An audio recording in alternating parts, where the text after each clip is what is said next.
Hello বন্ধুরা, আজ আবারও একটা নতুন দিনের, একটা নতুন রাস্তার, একটা নতুন গল্প নিয়ে চলে এসেছে তোমার ট্রাভেল পার্টনার। আমি কে? আমি সন্দীপ।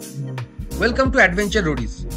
আগের এপিসোডে দেখেছো আমরা কেমন করে পেডং থেকে একটা সুন্দর দিন কাটিয়ে সন্ধ্যেবেলায় জলদাপাড়ায় পৌঁছালাম।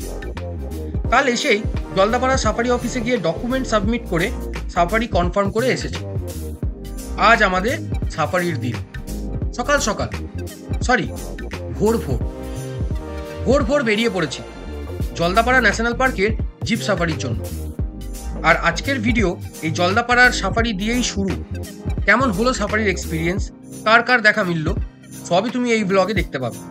খুব এক্সাইটিং হতে চলেছে ভিডিওটা। My first Jaldapara safari, excitement তো থাকবেই। তারপর প্ল্যান চেঞ্জ হওয়ার সুবাদে তোমাদের নিয়ে যাব কোচবিহার ডিস্ট্রিক্টের কোচবিহার রাজবাড়ি ভ্রমণ। রাস্তা কীরকম, ভিজিটটা ওয়ার্থ ইট অর নট, কেমন এক্সপিরিয়েন্স হলো, সব তুমি এই ভিডিওতেই পাবে। তাই ভিডিওটা পুরোটা দেখতে হবে কিন্তু। তাহলে আর দেরি না করে শুরু করা যাক। Very good morning from Jaldapara. Already 6টা বেজে গেছে। আমাদের দেরি হয়ে গেছে, অলরেডি সবাই সময় ফোন করেছিল, সবাই এগিয়ে গেছে, আমরা এই দৌড়াচ্ছি এখন। জিপ আমাদের ঠিক হয়ে গেছে মোটামুটি, কালকে সেটাকে তোমরা দেখেছো। হ্যাঁ গো টাটা। এই যে অলরেডি সন্দীপ ফোন করছে, লেট হয়ে গেছে বলে সন্দীপ অলরেডি ফোন করছে। হ্যাঁ অরণ্য ঢুকে গেছি অরণ্য। ব্যাস আমরা চলেছি।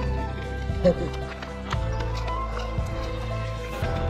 অলরেডি একটা গাড়ি গেল আর আমরা এদিকে হন্তদন্ত হয়ে দৌড়াচ্ছি।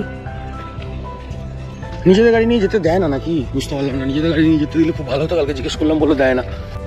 আসো, এই পার্কিং জোন থেকেই জিপসিগুলো ছাড়ে, আর ওই আমাদের জিপসি সন্দীপরা ওয়েট করছে। ইয়েস, না না ওরা আমি কথা বলো না। 6টা 6:30 থেকে 2 মিনিট আগে হয়ে গেছি। ঠিক আছে, আমার গাড়ি খুলছে না, গাড়ি অন হচ্ছে না। চেষ্টা করেছি যে আমি একবারে এইটা নিয়ে সাফারিতেই চলে যাই, চেষ্টা করলাম, হলো না। এই যে হাইওয়েতে উঠে গেলাম আবার আমরা। এই হাইওয়েতে কোনো মাঝখানে ডিভাইডার নেই, কিন্তু রাস্তা ফাঁকা বলে চাপ পড়ছে না এখনো। দেখেছি তো, ভিডিও করছি, অ্যাক্সিডেন্ট করলেই ধরে দেবে পুলিশ। পাল্লাও এসে গেছি, এন্ট্রি হয়ে গেছে আমাদের জলদাপাড়াতে। গুড মর্নিং দাদা। জলদাপাড়া নামটা শুনলেই চলে আসে মাথায় সাফারির কথা। হ্যাঁ, ওয়েস্ট বেঙ্গলে সবার থেকে বড় ন্যাশনাল পার্কে এই জলদাপাড়া। কাঁচা মাটির রাস্তা দিয়ে আমাদের সাফারি জিপসি এগিয়ে চলেছে। রাস্তার দুদিকে সারি সারি গাছপালা, নানান পাখির মিষ্টি ডাক কানে আসছে। যদি কিছু আড়াল থেকে বেরিয়ে আসে, এই এক্সাইটমেন্ট নিয়ে চলছে আমাদের সাফারি।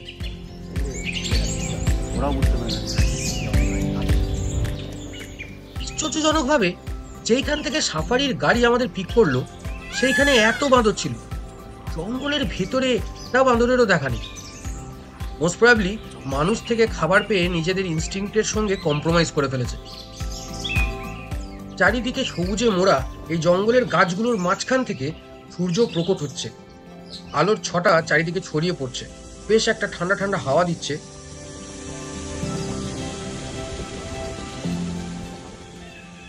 আমরা এখন একটা কাঠের পুল দিয়ে হলং নদী ক্রস করছি। জলটা একদম কাঁচের মতন পরিষ্কার। জলদাপাড়ার এলিফ্যান্ট সাফারি খুব ফেমাস। আমার বুকিং টাইমে সিটস আনঅ্যাভেলেবেল ছিল, তাই জিপ সাফারি। এই স্পটটা থেকে এলিফ্যান্ট সাফারি স্টার্ট হয়। এই যে টুরিস্ট এসেছে এলিফ্যান্ট সাফারির মজা নিতে।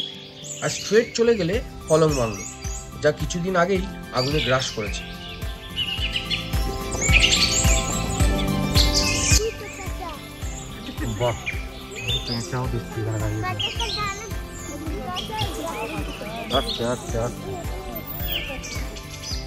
জঙ্গলের রাস্তা দিয়ে গাড়ি চলতে চলতে দাঁড়িয়ে গেল। গাইড বলে উঠলো, সামনে বলগা হরিণ। চিড়িয়াখানায় যেইগুলোকে দেখি তার থেকে অনেক ডিফারেন্স।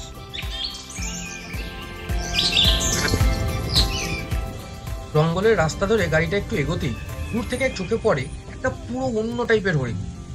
এই রকমের হরিণ আগে কখনো দেখিনি। গাইডটা যে কি নাম বললো সেটাও কানে এলো না।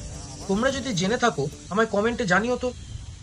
বাট একটা জিনিস বলতে পারি, নেচারের মধ্যে ন্যাচারালি ঘুরে বেড়াচ্ছে দেখে খুব ভালো লাগলো।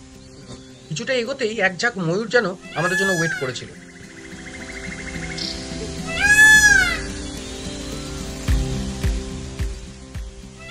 কি ম্যাগনিফিসিয়েন্ট! ইন্ডিয়ার ন্যাশনাল বার্ড বলে কথা।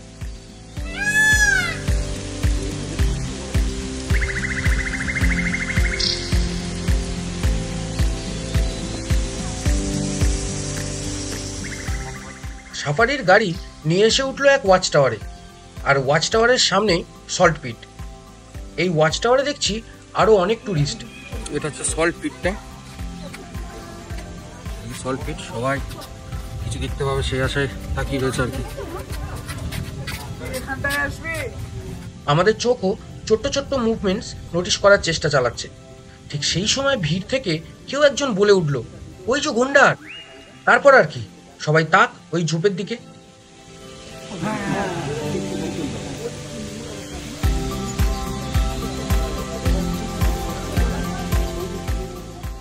টুকটুক করে গন্ডার মশাই সল্ট পিটে এসে টুরিস্টদের তোয়াক্কা না করে মনের সুখে খাবার খেতে থাকলো।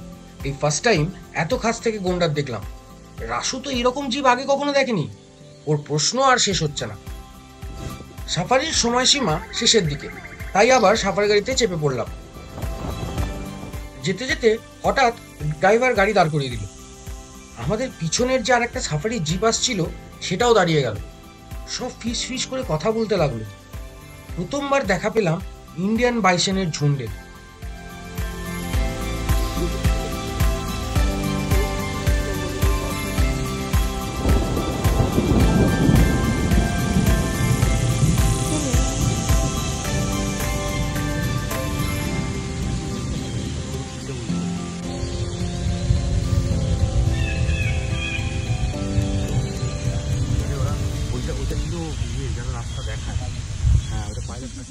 সাফারি টাইম শেষ যতই করলো ড্রাইভার আর গাইড, আমাদের হলং বাংলের সল্ট পিট দেখতে যাওয়ার রিকোয়েস্টটা মানতেই হলো। ডাইনিংটা আর কিচেনটা বেঁচে আছে, পুরো বাংলাটায় জায়গাটা কি অপূর্ব। সামনে দিয়ে হলং নদী বয়ে যাচ্ছে, চারিদিকে পাখির আওয়াজ। একটা জিনিস খুব মিস হয়ে গেল, যদি হলং বাংলাটা থাকতো, যদি একটা দিন এখানে থাকা যেত। একটা কারণে রুমে বসে বসে অ্যানিমালস দেখা যায়। এই ফ্যাসিলিটি আর কোথাও ছিল না। রাতেরবেলা দিনের বেলা রাতেরবেলা বেশি আছে, কোনো সলপিটে আছে রাতেরবেলা অ্যানিমালস বেশি আছে।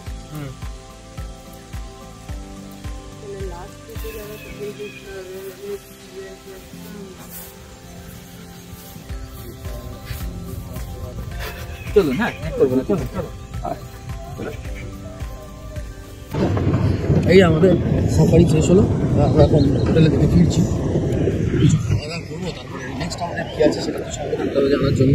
আমরা 6 to 7:30 মানে ফার্স্ট সাফারির ব্যাচ সিলেক্ট করেছিলাম। পার হেড 280 রুপিস লেগেছিল অনলাইনে বুকিংয়ে, আর কনফার্মেশনের টাইমে ₹500 per head, which includes guide. একটা সাফারি জিপে ম্যাক্সিমাম 6 পিপলসই যেতে পারে।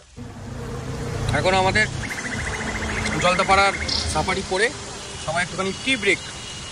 সকালবেলায় চা খাওয়া হয়নি, সবাই সকালবেলায় ভোরবেলায় উঠেছে, সব এখন কফি খাচ্ছে, কফি।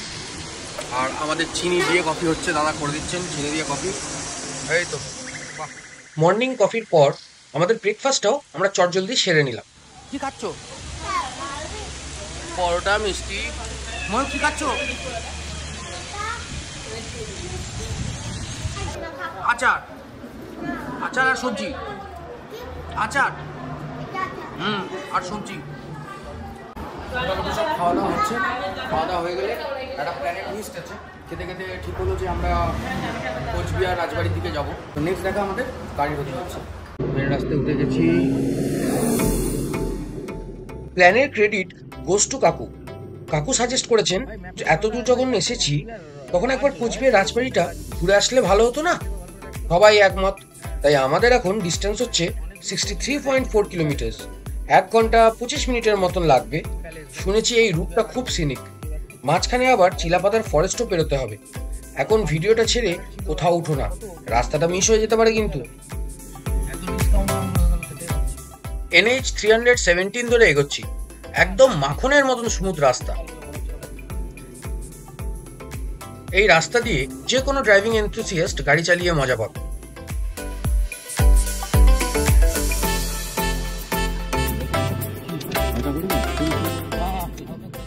দেখতে দেখতে পৌঁছে গেলাম আমাদের নর্থ বেঙ্গলের ফেমাস তোরসা রিভার। দূরে দেখা যাচ্ছে পাহাড়ের হাতছানি। আজ আমাদের ট্রিপের লাস্ট ডে, বাট সবাই satisfied with the short and beautiful trip. আশা করি তুমিও ট্রিপের এই ব্লগসগুলো আমার দেখেছো, আশা করি তোমাদেরও ভালো লেগেছে। যদি এখনো না দেখে থাকো তাহলে উপরের আই বাটনে ক্লিক করে দেখে নিতে পারো। শুরু থেকে না দেখলে কি আর মজা হয়?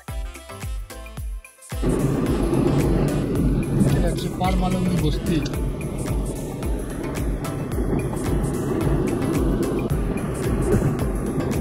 হাসিমারা জায়গা গুয়াহাটি এটা চলছে। হ্যাঁ, আমরা যাবো সিধু।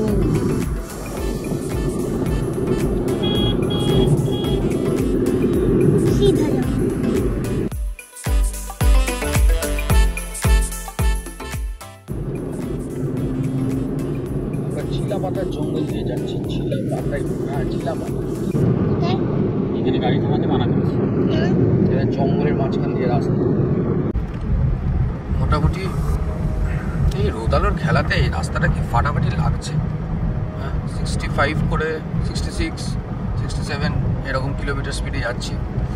এদিকে ময়ূক, এদিকে সন্দীপ, এদিকে রুমা, পেছনে রাসু, আমাদের ছোট বোনে রাসু আর ময়ূক। রাসু ঘুমোচ্ছে অলরেডি।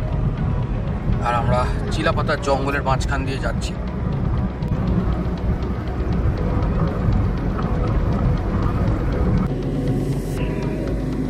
আর 43 কিলোমিটার টু কোচবিহার রাজবাড়ি। 8 মিনিটস লাগবে। 11:35 করে পৌঁছে যাবো। সামনের গাড়িটা অনেকটা এগিয়ে গেছে, দেখাই যাচ্ছে না, ওরা অনেকটা এগিয়ে গেছে। মাঝখানে আমরা আবার দুবার দাঁড়ালাম ক্যামেরাটা সেট আপ করার জন্য।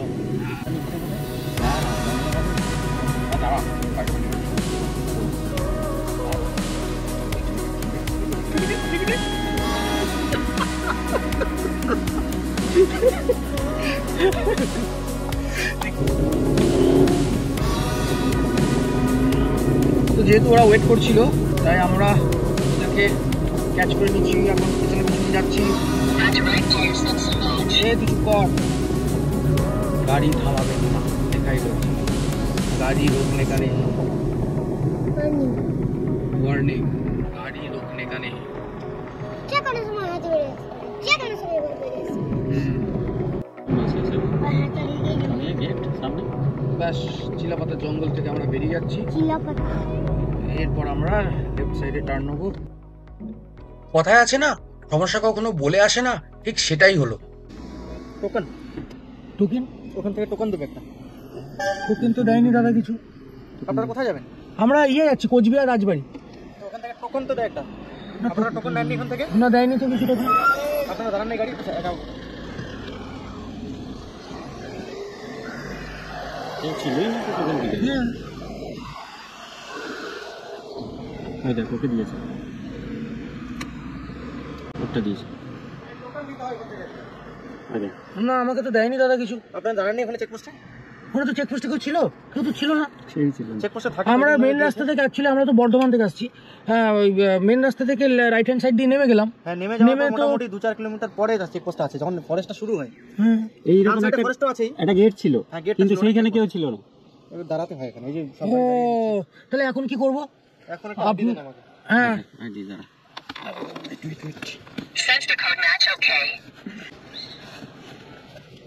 ঠিক আছে, থ্যাংক ইউ দাদা। এই ভুলটা করবেন না না না একদম না, ঠিক আছে।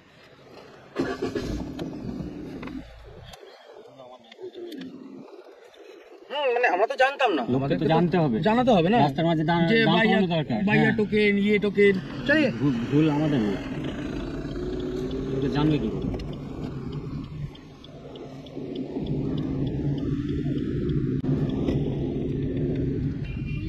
না বললে জানবো করতে, তাই না? না না, এটা আমাদের কোনো ভুলই না। ও টোকেন পেয়েছে, কোনো তো অ্যাক্টিভিটি দেখেছে, আমরা তো সোজা ঢুকে গেলাম। হ্যাঁ ও জানে টোকেন করাতে হয় বললে হবে? বাইরে থেকে লোক আসবে, টোকেন করাতে হয়, জেনে আসবে। হ্যাঁ জেনে আসবে। তাহলে একটা বড় ওখানে হোর্ডিং দেওয়া। হ্যাঁ যেটা কি টোকেন বা সামথিং, কোনো হোর্ডিং নেই, কিছু না, এসে গেল টোকেন লাগবে করতে। যাক ঠিক আছে, ভদ্রলোক ছিল। আইডেন্টি কার্ডটা নিল, দিয়ে ছেড়ে দিল বলে, তাই ছবি আর গাড়ির ছবিটা। এইবার দেখ চা বাগান।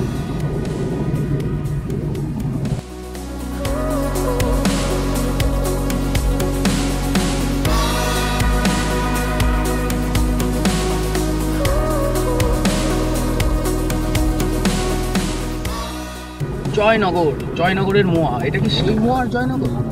সেটা 24 পরগনা। সেটা 24 পরগনার জয়নগর, এটা ডুয়ার্সের জয়নগর। মানে হেভি সিনিক রাস্তা, যাই বলতে হেভি সিনিক রাস্তা। শেষ হয়ে যাচ্ছে। এই টোটো আর মানুষের ঝামেলা থেকে ফালাকাটার থেকে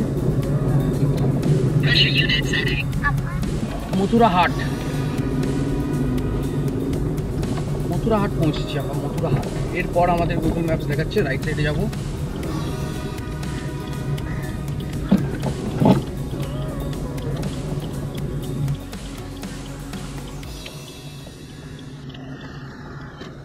NH-17 দিয়ে যাচ্ছি এখন আমরা। 11:40 আর ভালো গরম হয়ে গেছে, একবারে গ্রিন হাউস ইফেক্টের মতন গরম হয়ে গেছে। 9.5 কিলোমিটার। আর কোচবিহার রাজবাড়ি 16 মিনিটে পৌঁছে যাবো। 11:40 নাগাদ পৌঁছাবো। এখন ঘড়ির কাটা 11:24। Rasu in the mean time ঘুম ভেঙে গেছে, একবার আমাদের সাড়া দিয়ে আবার চুপ করে গেছে। রাস্তা একদম মাখন, কি বলিস? রাস্তা একদম মসৃণ রাস্তা, পুরো স্মুথ রাস্তা। একটা দুর্বল সেতুর উপর দিয়ে যাচ্ছি আমরা, ভারী যান চলাচল অ্যালাউড নয় এই যে। আর এরপর আমরা যাব রাইট সাইডে যাওয়ার কথা, কিন্তু তো আমাকে কোনো ইন্ডিকেটার দেখাচ্ছে না।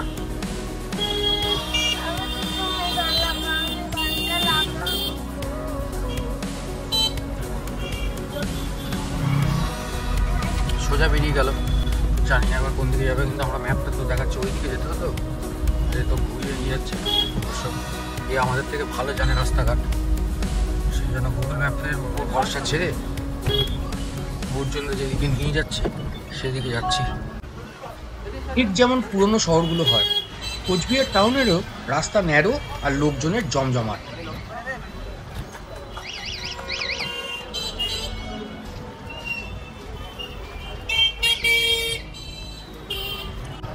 প্রচণ্ড জ্যাম। হ্যাঁ, এই যে কোচবিহারের মিনি বাস স্ট্যান্ড আমরা চলে এসেছি। এখানে অনেকগুলো খাবারের হোটেল আছে দেখছি। সামনে এখন একটা জ্যাম আছে। পৌঁছে গেলাম কোচবিহার প্যালেসে।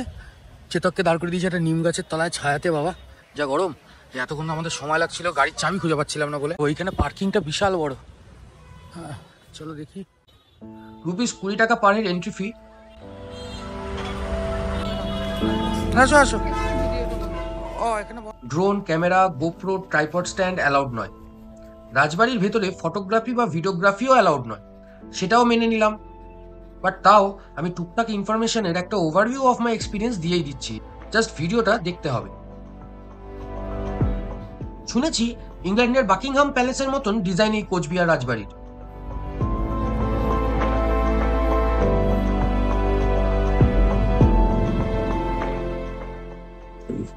জাস্ট বিফোর ক্রিসমাস আর টুরিস্টদের ভিড় থাকো, ইটস ভেরি ফেমাস অ্যামং টুরিস্টস। বিশাল বড় রাজবাড়ি, basically very well decorated and maintain.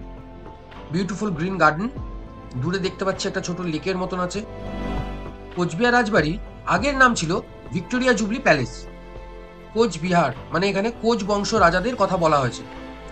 একটা সারপ্রাইজিং ফ্যাক্ট বলি তাহলে, এই বিল্ডিংটা যেটা দেখছো সেটা দোতলা, অ্যাকচুয়ালি এটা 3 তলা বিল্ডিং ছিল। 1987-এ আসাম আর্থকুয়েক যে এসেছিল, এই বিল্ডিংটা হেভিলি ড্যামেজড হয়েছিল, তাই আফটার রিনোভেশন এখন এটা দোতলা। তাও পুরো রাজবাড়িটা ঘুরে দেখতে দেওয়া হয় না, ওই জাস্ট ফ্রন্ট পোর্শনটুকু মিউজিয়াম করা হয়েছে।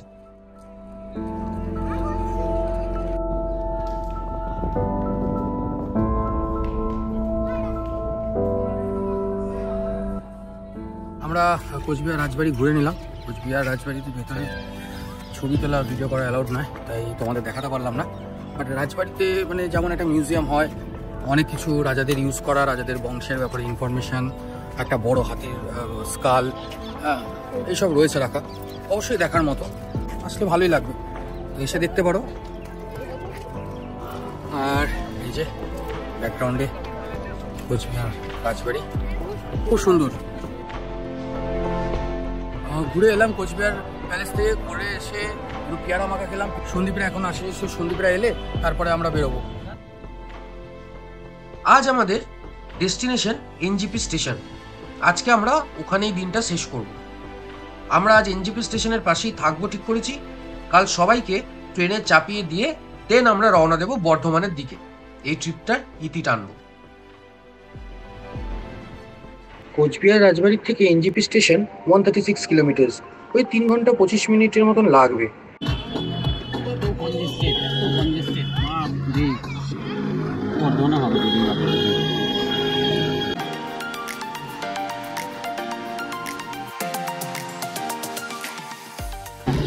এনে 17 উঠে পড়লাম।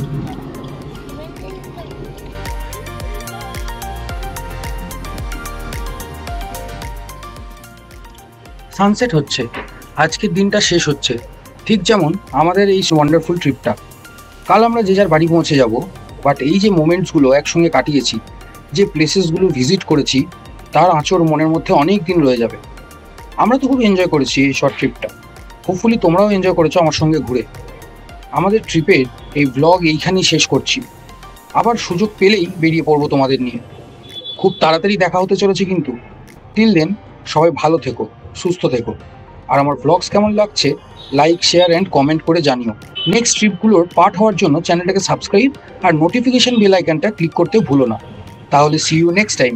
Tata, by.